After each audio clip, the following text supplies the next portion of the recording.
seeing yourself on a US TV series?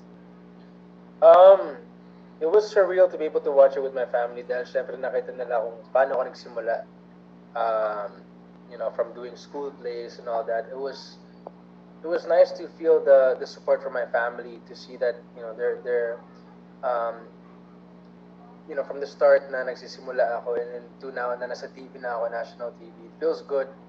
And lahat parang dream come true, syempre. Right. And I never thought that I would come to this point na, to be able to do a project like this. A lot of people have said a lot of things na you won't make it in the Philippines, you won't be as good as your dad. And so a lot of negative comments have affected me throughout my life. But to be able to do something like this, it feels good to be doing it not just for myself, but to be doing it for my family, for my dad, for my parents. And I'm just proud to be representing the Philippines, of course. I mean, you guys will find out eventually with the show that I'm adopted from the Philippines, and that itself to me means a lot. Right, right. Actually, so kasi Inigo, you've been in the industry for quite a long time already. 8 years. Diba? 8 years. But did it hit, I'm sure sanay na sanay ka na nakikita yung sarili mo doing the project on TV. But did it hit differently nung sa US na? Sobra po.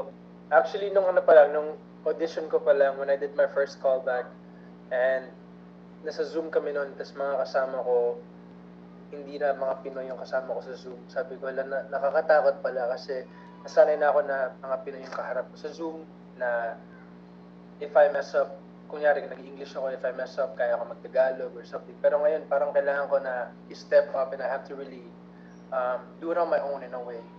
Right. And dun pa lang sa point na yon, actually, when I first moved to Atlanta, nung una pa lang akong lumipat dito, I was scared for myself. Nasabi ko, kaya ko ba to? Kaya ko ba yung hinaharap ko, yung gagawin ko? Siyempre sa Pilipinas, nandun yung supporta ng mga kasama ko, my management, and everyone, my dad. But then, all of a sudden, coming into this project, it was like starting from ground zero. It was starting like from nothing. Scratch. Like no one knows me. No one knows who my dad is, and it was scary, of course. And I was scared for myself, but um, it feels good na in a way kaya kong mas i-show you kung anong kaya kong ibigay po. And Right. and it's scary. It's scary to say that, but it makes me feel proud that I'm able to do a project like this, to be able to do a project where I can showcase my own personality, my own talents, and not Right. just be called Piolo Son. Right, right, right.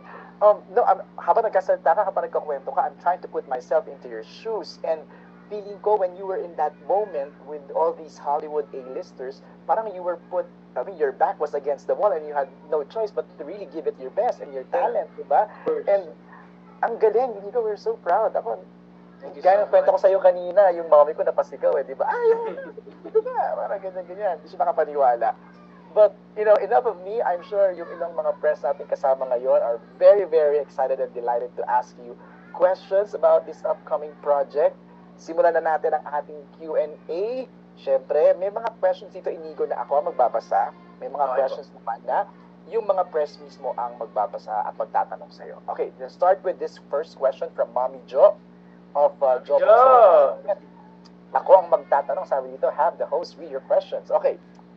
If given a chance to be a real monarch, would you accept the challenge of the culture within the system? Wow. Um, Kasi when you say monarch, Inigo, it's royalty, right? yeah, I think just like how I can relate with Ace, tinanong ako dati na paano ako nakaka-relate sa character ko. I feel like with coming into this project, I could relate to Ace wherein I came into this project, coming from the Philippines, and all of a sudden I'm working with Susan Sarandon, I'm working with Anna Frio. There was a lot of moments wherein I questioned, kaya ko ba to? Kaya ko ba yung gagawin ko? Um, and just like Ace, being an adopted son from the Philippines, I felt like we face the same problems of, struggling with how are we gonna showcase or how are we gonna show who we truly are with these people. Paano natin malulugar yung sarili natin um, with these people. And I never Okay. thought in my life that I would ever be in a show with this cast. Right. One was moving to the Philippines, wherein all of a sudden I'm Piolo's son.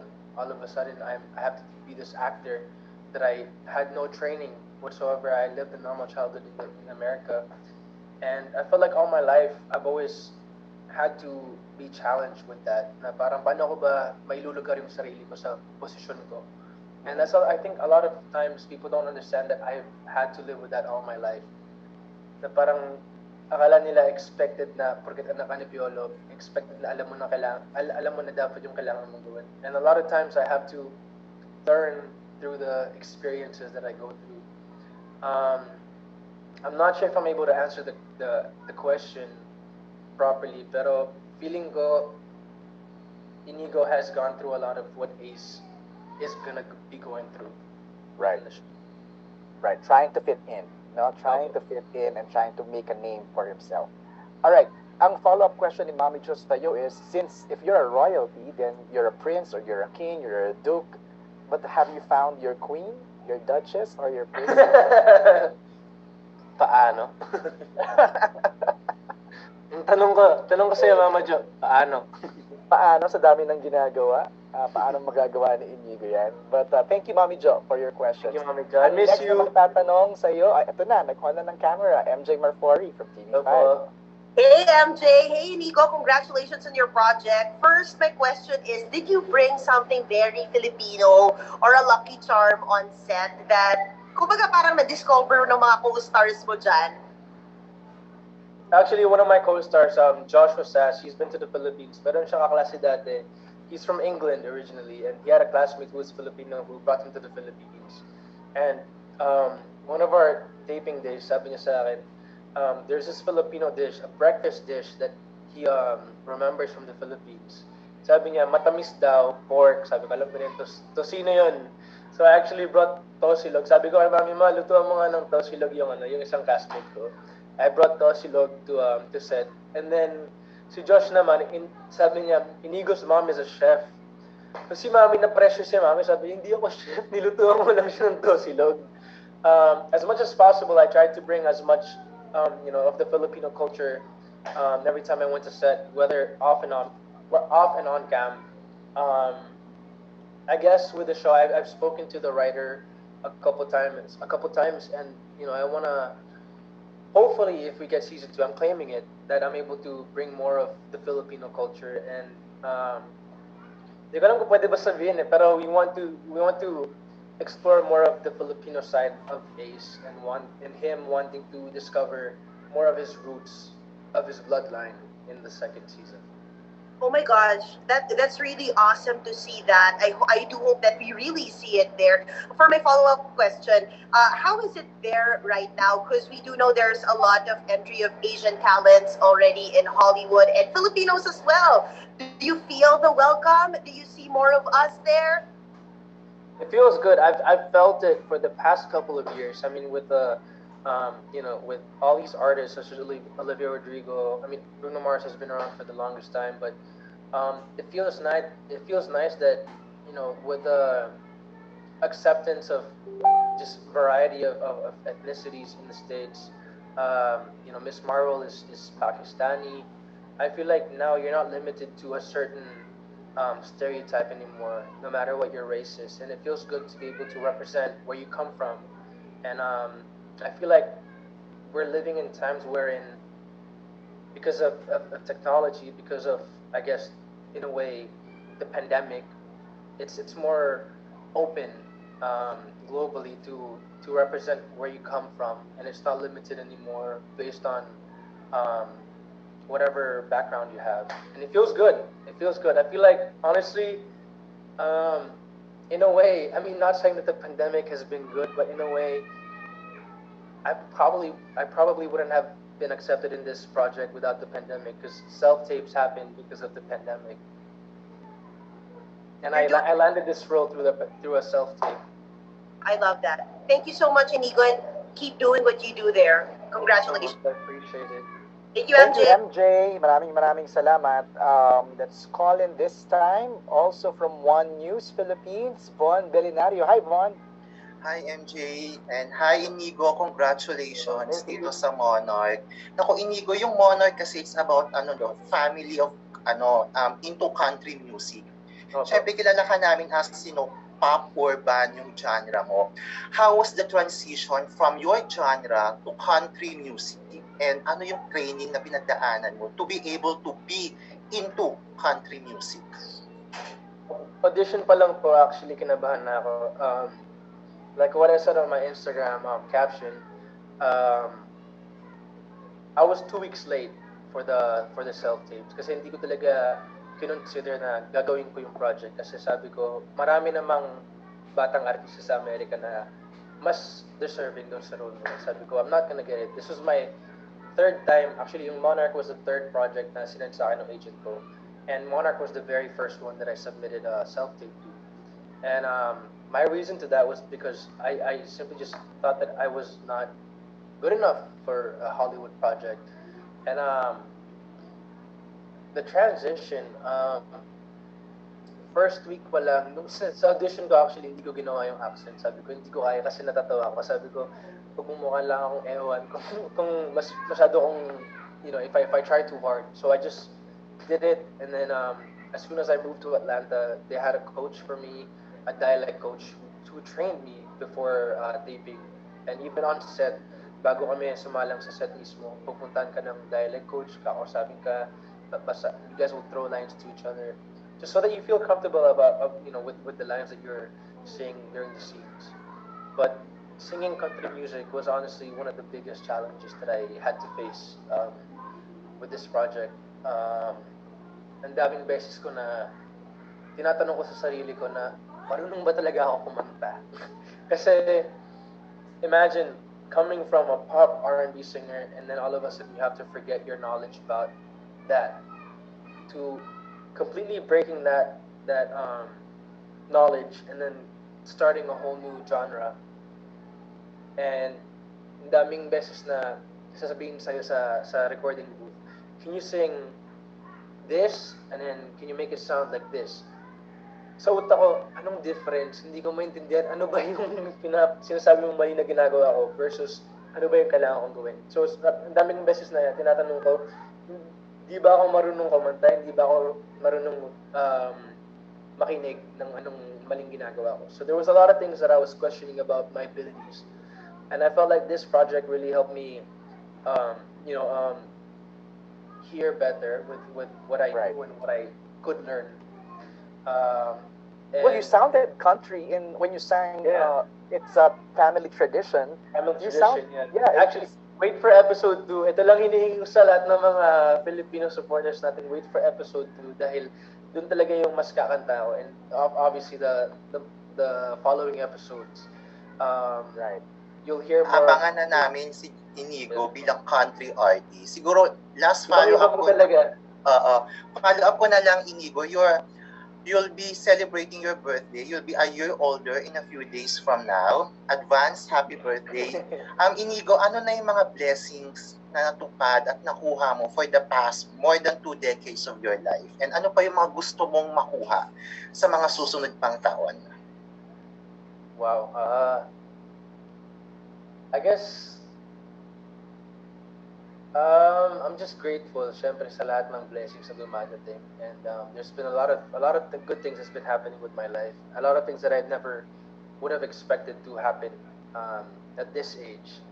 And siguro may hingi ko lang is syempre more success in my career. And that, this project will not only bring success to me, but also will open doors for more artists in the Philippines to be able to cross over, to be able to share what we have in the Philippines to the world stage. I want to be able to share my music internationally. Sana po mas maraming makinig sa anong meron sa Pilipinas. Kung kaya ng K-pop, kaya ng Spanish music. I always say this, Sir MJ knows that every time I'm asked that question, I want to be able to share what we have in the Philippines to the global stage. Doing that now, Inigo, congratulations and kudos to you. More power, Inigo. Thank you po. Thank you, MJ. Salamat, Von Berinario from One News Philippines. Grabe, no? Actually, fun fact, it's been a year, right? It has It's been been a a year. year, yeah. Kailan ka nag-shoot ng Monarch? September last year. My first day was September 14, my birthday last year. Tapos, ang best gift pa ni Inigo na nakuha nun was a photo with Susan Sarandon. Yeah. I can specifically remember that. Grabe, it's been a year. Ang dami nang nangyari, but here we are now and we're about to show the Philippines what you've done. Ang next na magtatanong, I think she's here. Gaynel, are you here? Gaynel Krishnan from TV Patrol. Are you ready to show on camera, Gaynel? Yes, kuya, I'm listening. I Hindi lang love you, ako, Daniel. sorry, hindi ako makapag-on ng cam. Go ahead. Go, kuya, may binigay akong question. Okay, babasahin ko na lang. Alright, sige. Yes, Ang question niya, Inigo, thank you so much. Oo, how was the experience shooting in Hollywood? Can you compare yung... I know there's a lot, but top of mind. Siyempre, unang-unang araw ko sa set, siyempre, unang takot ko, ay wala akong RM, wala akong handler na sasama sa akin. You're on your own. I'm on my own. And first day ko sa set, and hindi ko alam saan tatambay, hindi ko talaga alam saan ako pupunta. Nahihiya ako magtanong. And then, after they did my makeup, doon lang ako sa makeup trailer. Tapos hanggang sa, I needed to use the restroom. And I was like, excuse me, where can I use the restroom? Sabi ko gano'n. And then sabi sa akin ng mga nagme-makeup, sabi nila, you have a trailer, why don't you use the restroom in your trailer? Tapos, natulala ako, sabi ko, trailer? Tapos, lumabas na ako. Tapos, tinignan ko, kasi ang dami talagang trailer dun sa set namin. And then, naghanap ako, tapos, hinanap ko yung pangalan ko, either Ace or Inigo. And then, I found Ace. Sabi ko, isa lang naman siguro yung Ace sa project na to. And then, I entered the trailer. And, umiyak ako, syempre, kasi, I mean, Wow. hindi ko in-expect na I would have my own trailer. As in, coming into this na bagong artista, hindi ka anak ni Piolo, wala akong expectations na may sarili akong trailer. In-expect ko na siguro meron kaming shared standby area sa mga other stars that aren't, there yet. And so, papasok ko sa trailer, meron akong TV, meron akong microwave, fridge, may sarili akong refrigerator, couch, may sarili akong banyo. So, umiyak talaga ako and I called my manager, sabi ko, I have my own trailer, I can't believe this. And when I got to set, alam yung nakikita sa mga pelikula yung upuan na may pangalan ka na Inigo Pascual. Yep, director's chair, parang gano'n. Yeah, that chair, I had one of those, and then nahiya pa ako kasi syempre sanay ako sa Pilipinas na, syempre, ayun yung nasisip ko na, sanay ako na pag Pinoy, bibigyan ako ng upuan or something. Pero ngayon, parang ibang lahi na nabibigay sa akin ng taping chair ko. Sabi ko, wait lang, chill ka lang. Sabi ko, nahiya pa ako. And then, syempre, a lot of things that I experienced for the first time. Parang, in a way, VIP treatment, being picked up from the airport, tapos, naka-luxury car, sabi ko, love, big time. Sabi ko, big time. Sinundo kami sa bahay, papunta sa airport, tapos galing sa airport, papunta sa hotel. Sabi ko, ibang klase to. Sabi ko, a lot of things na, in a way, when you experience it, yung parang nahihiya ka na, parang, ba't ganun? Ba't ako? Parang in-underestimate mo. Parang gano'n. Hindi ko in-undervalue mo yung sarili mo. Exactly. Kasi siyempre parang starting from nothing, di ba? Parang in-expect ko na hindi ko ilalagay yung anong meron ako sa Pilipinas dito. Kasi hindi naman ako yun na sa Pilipinas dito sa project na to. Right. Alam mo, yung ang daming glitz nung kinukwento mo, pero I'm also getting this sense na it kind of humbled you. Sobra po, sobra. It felt surreal, I mean, especially to be working with Susan Sarandon. My first conversation with her, sabi ko sa kanya talaga, kasi I met her at dinner. We had a dinner before taping, and ang dami kong beses actually, not just that dinner, but ang dami kong beses na, because a lot of a lot of projects are being filmed in Atlanta. And meron kaming parang mga Halloween event. Tas ang dami namin kasama na puro artista. Si Nina Dobrev of Vampire Diaries. I've been a fan of Nina Dobrev since Vampire Diaries. Kasama namin si Adam Devine. Tas yung feeling na kailangan ko maging, wait lang, hindi ako fan dito. kailangan ako dito, one of them. Ang dami kong beses na parang kalma lang, hindi ka pwedeng fanboy dito. Ang dami kong beses na na-humble ako sa sarili ko sa anong pinagdaanan ko before. Na just because of what you have in the Philippines, it doesn't define who you are in a bigger stage. Right. And sobrang amazing experience, sobrang nakaka-humble, and it makes you realize that, you know, your dreams, yung mga pangarap mo, hindi nakabak sa isang lugar. Pwede palang mangarap ng Bigger mas malaki. boxes. There are bigger boxes pa. Diba? Nasa Exactly. small box ka ba lang, there are bigger boxes around you. Ang follow-up question ni Gainiel here is,